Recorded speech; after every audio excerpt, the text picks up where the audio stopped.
taught us was that it is our duty to try to correct injustices in the world. And if you see something wrong, change it with your hands.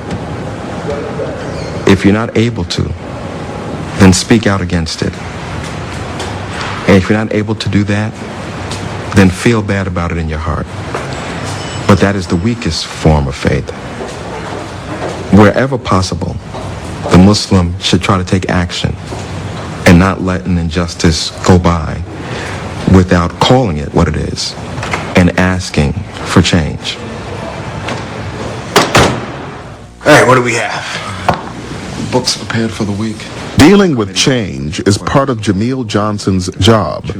As Chief of Staff for Congressman Gregory Meeks of New York, he manages the congressman's schedule and briefs him on policy issues. The biggest problem with the bill is that there's the issue of discrimination using federal funds. Because it's not like a private grant. You're telling me that you recommend a no vote. I'm recommending a no vote. As we had said in the beginning, I'm going to give you the technical part and what I think the issue is. You take care of the politics. Good deal. What else we have? My goal is not necessarily to simply seek votes or campaign money or to be accepted as a part of the game. As Muslims, we must seek justice. So what I try to do is educate. In many cases, the best thing that you're able to do with that kind of education is decrease prejudice and increase understanding. If I practice my Islam on the job and do that without trying to interfere with anyone else's practices, whether they be religious or otherwise, then I make it easier for the next Muslim that comes on board. Especially also if I do a good job, because then some of the prejudice, some of the misunderstanding goes away. One of the narrations. Johnson coordinates the Friday prayer service, or Jummah, on Capitol Hill. From the mosque of the It's grown since we started it. It used to be sometimes 3, 5, 10 of us. Now there can be up to 40, 50 people. We're busting out of the room that we're in. As an example, It's kind of a re-energizing, kind of refilling our fuel tank with faith again for the rest of the week.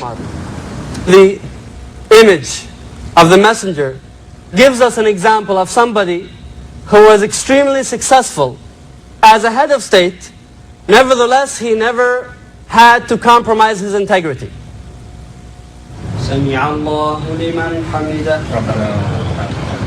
One of the most important things for a Muslim is remaining constantly in remembrance of Allah. What we are commanded to do is that we make formal prayer 5 times a day. Because when you live in a society that constantly gives you acceptance and praise because of material things or achievement, we need that constant remembrance of Allah in order to kind of bring us back to the right path. As some say, keeping our eyes on the prize. And prayer is that remembrance. Even though Islam isn't the biggest faith in America, even though it's sometimes just ridiculed, the fact of the matter is that I can practice. I can make my 5 prayers a day. It was much harder for the Messenger of Allah sallallahu alaihi wasallam and his companions to do this.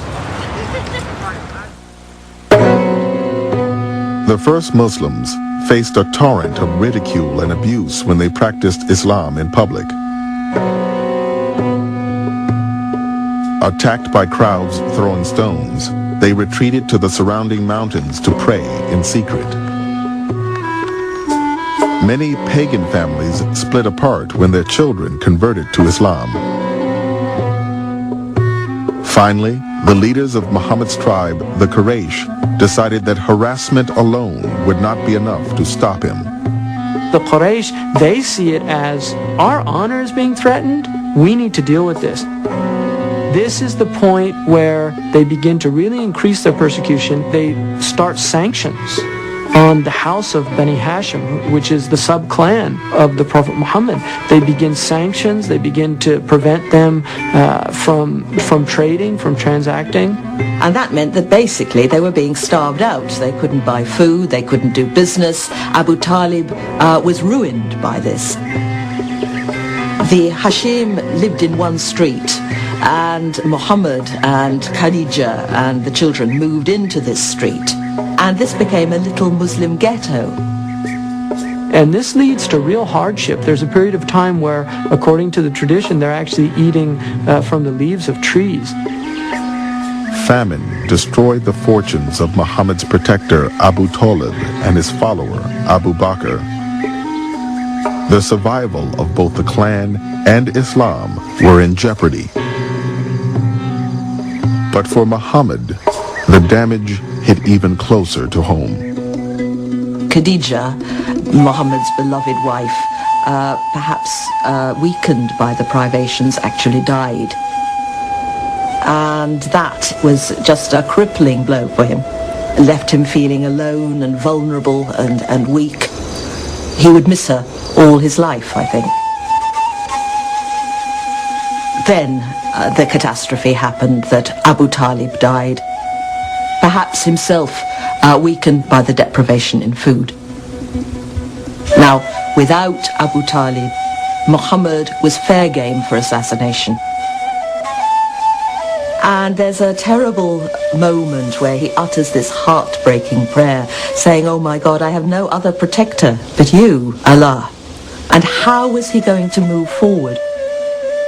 He'd done what Allah had told him to do. He proclaimed this message, and all he seemed to have done was stir up hostility and hatred, and split his tribe down the middle. This wasn't improving matters. He must have felt in almost a sort of a dark night of the soul. He is at the low point of his mission. He's been almost 13 years now in Mecca, and the results are not impressive. But at this point, at this low ebb, he is now being prepared for the most extraordinary mystical experience of his prophetic life, and that is what is known as the night ascension. The story goes that one night he was sleeping near the Kaaba, and he was woken from sleep by Gabriel, who mounted him on a burak, a magical steed, and they flew from Mecca to Jerusalem. And then he began an ascent up through the seven heavens to the divine throne. At every stage of the heavens, he meets various prophets of the past. He meets Abraham, he meets Jesus and John the Baptist, he meets Moses. And finally, he enters into the divine presence, and there the sources are silent, because when you enter into the presence of God, you've gone beyond words. And receives from God the highest form of knowledge and truth, and many injunctions of the religion itself, including the final form of the daily prayers. Now, all of this took place in a time beyond time. That's why some sources say that as the door was swinging when he left, he was still swinging when he came back. For later Muslims, this also meant that the departure point, that is, Jerusalem, the Dome of the Rock, became also important. Muslims say that there are three holy cities in Islam: Mecca, and Medina, the city of the Prophet, and Jerusalem.